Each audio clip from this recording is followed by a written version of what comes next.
Farmers welcome back to my channel. All of you good morning friends. నిన్న కొంచెం బిజీగా ఉండడం వలన వర్షం ఇన్ఫర్మేషన్ ఇవ్వలేదండి.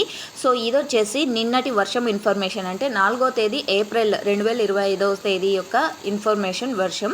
అండ్ నిన్న వీడియోస్ అనేది మనకు వచ్చాయి, బట్ నేను పోస్ట్ చేయలేదు. అండ్ అనంతపురంలో అయితే వర్షం లేదు అండి, నాకు తెలిసినంతలో జస్ట్ క్లౌడీగా ఉండింది. నిన్న 3వ తేదీ నైట్ వర్షం వచ్చింది ఎక్కువగానే, అది పెద్దగానే.